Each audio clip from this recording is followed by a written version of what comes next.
जय श्री कृष्णा। समय बड़ा बलवान होता है, भाग्य का लिखा कोई नहीं मिटा सकता। प्राचीन समय की बात है कि एक गांव में एक गरीब लकड़हारा रहता था। उस लकड़हारा के घर में बहुत समय के बाद एक लड़का पैदा हुआ। वह लकड़हारा उसकी पत्नी बहुत खुश थे। सभी अड़ोस पड़ोस के लोग उसको बधाई देने के लिए आ रहे थे। तभी उसके द्वार पर एक दिव्य साधु आया और उसने भिक्षा के लिए आवाज़ लगाई।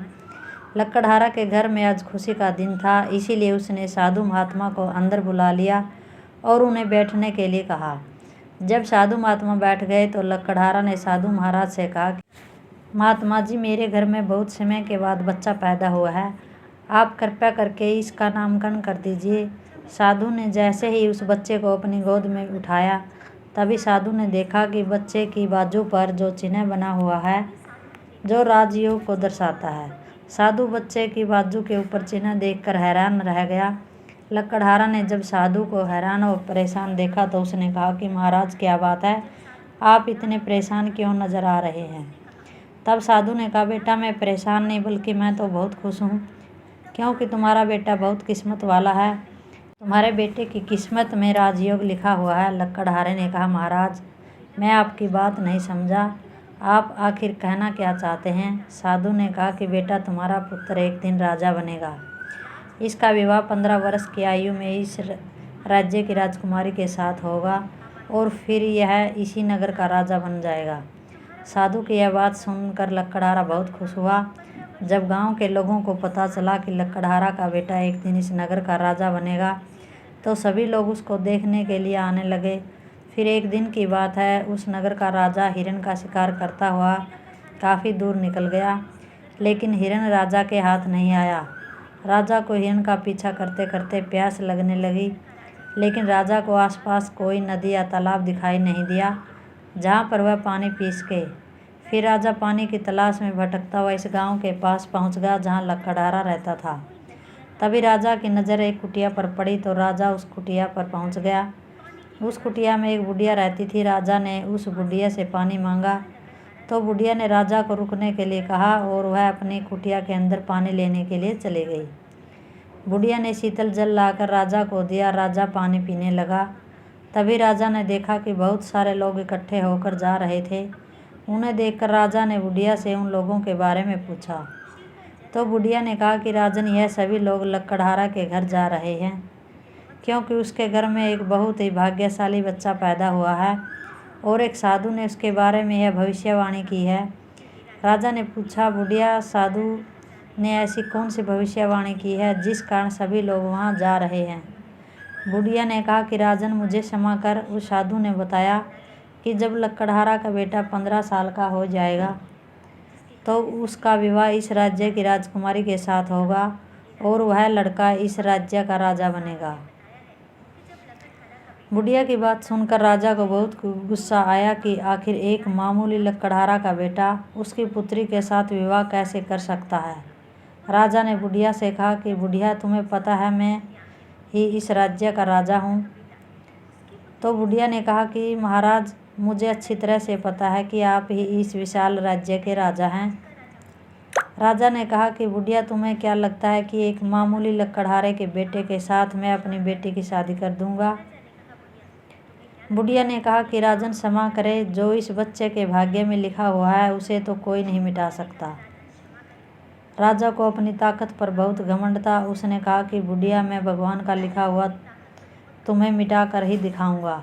बुढ़िया ने मुस्कुराते हुए कहा कि राजन, मैं भी यही हूँ और आप भी यही हैं, देखते हैं आखिर क्या होता है। उस बुढ़िया की बात सुनकर राजा वापस अपने राजमहल में चला गया।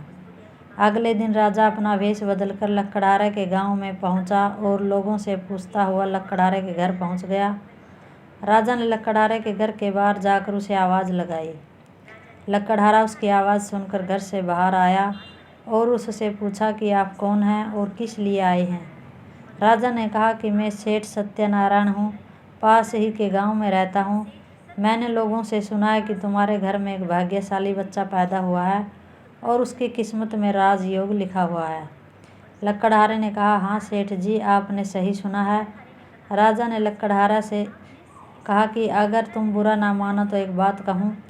लकड़हारा ने कहा कि हाँ सेठ जी कहिए। राजा ने कहा कि तुम अपना बच्चा मुझे दे दो, इसके बदले में मैं तुम्हें बहुत सारा धन दूंगा और तुम्हारे बच्चे का पालन पोषण भी करूंगा। लकड़हारा की पत्नी ने कहा कि सेठ जी मैं अपना बच्चा आपको नहीं दे सकती।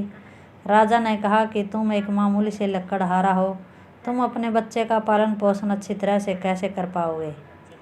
लकड़हारा ने सेठ की बात सुनकर कहा कि हाँ सेठ जी आप ठीक कहते हैं, हम इस बच्चे का पालन पोषण अच्छी तरह से नहीं कर सकेंगे। लकड़हारा की बात सुनकर उसकी पत्नी ने कहा कि ठीक है सेठ जी, मैं आपको अपना बच्चा देने के लिए तैयार हूँ, लेकिन जब भी 15 साल का हो जाएगा तब आप मुझे इसे वापस कर दोगे। फिर राजा ने कहा कि हाँ ठीक है, जब तुम्हारा बच्चा 15 वर्ष का हो जाएगा तो मैं इसे तुम्हें वापस कर दूंगा। यह कहकर राजा ने बच्चे को ले लिया और वहाँ से चला गया। राजा बच्चे को लेकर नदी पर पहुँच गया। राजा ने सोचा कि वह बच्चे का गला दबाकर मार देगा और उसकी लाश को नदी में बहा देगा, लेकिन बच्चे का मासूम चेहरा देखकर उसका गला दबाने की हिम्मत नहीं हुई। बहुत सोचने के बाद राजा ने लकड़ी का एक संदूक लिया और उस बच्चे को उस संदूक में बंद करके पानी में बहा दिया। राजा ने सोचा कि संदूक गहरी नदी में जाकर अपने आप ही डूब जाएगा और यह बच्चा मर जाएगा। यह सोचकर राजा निश्चिंत होकर वापस राजमहल में चला गया। उसने सोचा कि यह बच्चा वापस नहीं आएगा और मेरी बेटी के साथ इसकी शादी भी नहीं होगी। मैंने भाग्य का लिखा हुआ मिटा दिया। उधर वह संदूक बहता हुआ नदी के किनारे पर पहुंचा, जहां पर एक धनवान सेठ सूर्य को जल चढ़ा रहा था। उस सेठ ने जब संदूक को खोलकर देखा तो उसके अंदर एक बच्चे को देखकर वह हैरान रह गया। उसे सेठ की कोई संतान नहीं थी। सेठ उस बच्चे को लेकर अपने घर चला गया। सेठ की पत्नी उस बच्चे को देखकर बहुत खुश हुई। उसने जब सेठ से पूछा तो सेठ ने उस बच्चे के बारे में बताया कि कैसे वह उसे नदी में बहता हुआ मिला। सेठ और उसकी पत्नी ने बच्चे के लिए भगवान को हाथ जोड़कर धन्यवाद किया। अब बच्चा सेठ के घर में पलने लगा। इसी तरह धीरे धीरे 15 वर्ष बीत गए। सेठ ने उस लड़के का नाम देवदत्त रखा। देवदत्त बहुत ही समझदार और बुद्धिमान था। एक दिन देवदत्त को अध्यापक पढ़ा रहे थे। अध्यापक जो कुछ भी पूछते देवदत्त तत्काल उसका उत्तर दे देता। यह देखकर अध्यापक ने देवदत्त से कहा कि तुम तो बहुत ही समझदार और ज्ञानी हो, तुम आगे चलकर बहुत बड़े आदमी बनोगे। अध्यापक देवदत्त की प्रशंसा कर ही रहे थे, तभी वहाँ से वही राजा गुजर रहा था जो किसी दूसरे राज्य में किसी काम से जा रहा था। राजा ने जब देवदत्त की तरफ देखा तो राजा वहीं पर रुक गया। राजा ने देवदत्त से पूछा कि तुम कौन हो और कहाँ रहते हो और तुम्हारे पिताजी का क्या नाम है। देवदत्त ने कहा कि महाराज मेरा नाम देवदत्त है और मैं सेठ धर्मीचंद का पुत्र हूँ और इसी गांव में रहता हूँ। यह पूछकर राजा वहाँ से चला गया और अपना कार्य करने के पश्चात राजा जब वापस आया तो वह सेठ धर्मीचंद के घर गया और उसने धर्मीचंद से कहा कि तुम्हारा बेटा बहुत ही समझदार और बुद्धिमान है। सेठ धर्मीचंद ने राजा की बात सुनकर कहा कि महाराज मैं उसका असली पिता नहीं हूँ, मैंने तो सिर्फ उसे पाल पोस कर बड़ा किया है, लेकिन वह मेरे लिए बेटे से भी बढ़कर है। राजा ने सेठ धर्मीचंद से पूछा कि यह लड़का आपको कहाँ से मिला। सेठ धर्मीचंद ने राजा को सारी कहानी सुनाई कि कैसे वह उसे बहते हुए पानी में एक संदूक से मिला था। जब राजा ने सेठ धर्मीचंद की बात सुनी तो वह चौंक गया।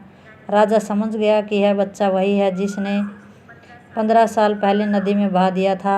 राजा और सेठ धर्मीचंद अभी बात कर रहे थे कि वहाँ पर देवदत्त आ गया। राजा ने देवदत्त को देखा तो उसने सेठ धर्मीचंद से कहा कि सेठ जी मुझे आगे किसी ज़रूरी काम से जाना है, अगर आप अपने बेटे के हाथों मेरी एक चिट्ठी महारानी तक पहुंचा दो तो मैं उसको सोने की 2000 स्वर्ण मुद्राएं दूंगा। देवदत्त ने यह सुनकर राजा से कहा कि हाँ महाराज क्यों नहीं, मैं आपकी चिट्ठी जरूर पहुंचा दूंगा। राजा ने चिट्ठी में चुपचाप एक संदेश लिखा और चिट्ठी के ऊपर मोहर लगा दी और चिट्ठी देवदत्त के हाथ में थमा दी। देवदत्त चिट्ठी लेकर चला गया। चलते चलते घने जंगल से गुजर रहा था कि वह रास्ता भटक गया। उसे रास्ता ढूंढते घूमते रात हो गई। फिर वह रात गुजारने के लिए कोई ऐसी जगह ढूंढने लगा। तभी उसकी नज़र एक झोंपड़ी के ऊपर पड़ी। तब उसने सोचा कि मैं रात भर यहीं बिता लेता हूँ, और यह सोचकर वह घोड़े से नीचे उतरा और झोंपड़ी के अंदर चला गया। जब अंदर गया तो उसने देखा कि एक बुढ़िया खाना बना रही है। बुढ़िया ने देवदत्त को देखा तो उससे पूछा कि तुम कौन हो और बिना इजाज़त के अंदर क्यों आए हो। तब देवदूत ने अपने बारे में बताया कि वह रास्ता भटक गया है, इसीलिए रात गुजारने के लिए यहाँ पर आया है। देवदत्त की बात सुनकर बुढ़िया को उसके ऊपर दया आ गई। फिर बुढ़िया ने देवदत्त से कहा कि बेटा, तुम्हारा यहाँ पर रुकना ठीक नहीं है, क्योंकि यह डाकुओं का अड्डा है। अभी कुछ ही देर में डाकू आने वाले हैं। यदि उन्होंने तुम्हें यहाँ देख लिया तो तुम्हारे लिए परेशानी खड़ी हो सकती है। देवदत्त ने कहा कि माताजी, मैं इतनी भयानक रात में कहीं और भी तो नहीं जा सकता। अगर मैं बाहर गया तो जंगली जानवर मुझे खा जाएंगे। इससे अच्छा है तो मैं यहाँ एक कोने में जाकर लेट जाता हूँ। यह कहकर वह कोने में जाकर लेट गया। कुछ समय के बाद डाकू अपने घर वापस आए। डाकू ने जब देवदत्त को देखा तो बुढ़िया से उसके बारे में पूछा। बुढ़िया ने उनको बताया कि इसका नाम देवदत्त है, यह बहुत ही नेक दिल बच्चा है और यह राजा के काम से राजमहल जा रहा है। जब डाकू ने सुना तो उन्हें कुछ संदेह हुआ, क्योंकि वह राजा की हरकतों के बारे में जानते थे। इसीलिए उन्होंने देवदत्त की तलाश ली। जब तलाश ली तो उसकी जेब से चिट्ठी निकली। चिट्ठी लेकर डाकू पढ़ने लगा। जैसे ही डाकू ने चिट्ठी पढ़ी तो वे सब समझ गए। बुढ़िया ने उनसे पूछा कि चिट्ठी में क्या लिखा है। उनमें से एक डाकू ने बताया कि चिट्ठी में लिखा है कि जैसे ही यह लड़का तुम्हारे पास पहुँचे तो इसको इस समय मरवा कर कहीं दूर दफना देना। यह काम मेरे पहुँचने से पहले ही हो जाना चाहिए। बुढ़िया ने जब यह बात सुनी तो बोली, यह राजा कितना दुष्ट है, जिसके हाथों में चिट्ठी भिजवा रहा है और उसी को मरवाने का आदेश भी दे रहा है। यह सोचकर बुढ़िया ने सोचा कि मुझे इस मासूम को बचाना चाहिए। उसने डाकुओं से कहा कि चिट्ठी को बदल दो। तो डाकुओं ने दूसरी चिट्ठी लिखकर उसे बदल दी और वापस देवदत्त की जेब में रख दी। इसके बाद डाकू वहाँ से चले गए। सुबह होते ही देवदत्त बुढ़िया को धन्यवाद देकर वहाँ से चला गया। चलते चलते कुछ समय बाद राजमहल पहुँच गया और उसने चिट्ठी महारानी को दे दी और महारानी ने चिट्ठी पढ़ी तो चिट्ठी में लिखा हुआ था कि लड़का बहुत ही बुद्धिमान और ज्ञानी है, यह राजकुमारी से विवाह करने लायक है, इसलिए मेरे आने से पहले ही तुम इसका विवाह राजकुमारी से करवा देना। महारानी सोचने लगी कि आखिर महाराज कैसे किसी अनजान से राजकुमारी का विवाह कर सकते हैं, लेकिन फिर उसने देखा कि चिट्ठी पर राजा की मोहर भी लगी हुई है, इसीलिए यह लड़का झूठ नहीं बोल सकता। यह सोचकर महारानी ने राजकुमारी का विवाह उसे युवक से कर दिया। कुछ दिनों के बाद जब राजा वापस आया तो उसे पता लगा कि उसकी पुत्री का विवाह उसी युवक से हो गया है। यह सुनते ही राजा गुस्से से आग बबूला हो गया। उसने महारानी से पूछा कि तुमने यह सब क्यों किया। तो महारानी ने बताया कि महाराज, जैसा ही आपने अपनी चिट्ठी में लिखा था मैंने वैसे ही किया है। राजा ने महारानी को चिट्ठी दिखाने के लिए कहा। जब महारानी ने चिट्ठी दिखाई तो राजा ने चिट्ठी में कुछ और ही लिखा पाया। चिट्ठी देखकर राजा ने गुस्से में सैनिकों को कहा, जाओ और जाकर देवदत्त को पकड़ कर लाओ। सैनिक तुरंत गए और देवदत्त को पकड़ कर ले आए और राजा ने गुस्से में देवदत्त से कहा कि तुमने धोखे से मेरी पुत्री के साथ विवाह तो कर लिया, लेकिन मैं तुम्हें अपना दामाद स्वीकार नहीं करूँगा। देवदत्त ने राजा की बात सुनकर कहा, लेकिन महाराज, मैंने तो आपके साथ कोई धोखा नहीं किया है। राजा ने देवदत्त की बात सुनकर कहा कि तुम मुझे भी बेवकूफ़ बनाना चाहते हो, लेकिन मैं तुम्हें अपना दामाद स्वीकार नहीं करूँगा। अभी दोनों की बातें चल ही रही थी कि एक सैनिक ने आकर राजा से कहा कि महाराज, बाहर एक बुढ़िया आई हुई है, वह आपसे इसी समय मिलना चाहती है। राजा ने बुढ़िया को अंदर लाने का आदेश दिया। बुढ़िया अंदर आई तो राजा ने उसके आने का कारण पूछा तो बुढ़िया ने कहा कि राजन, लगता है आपने मुझे पहचाना नहीं।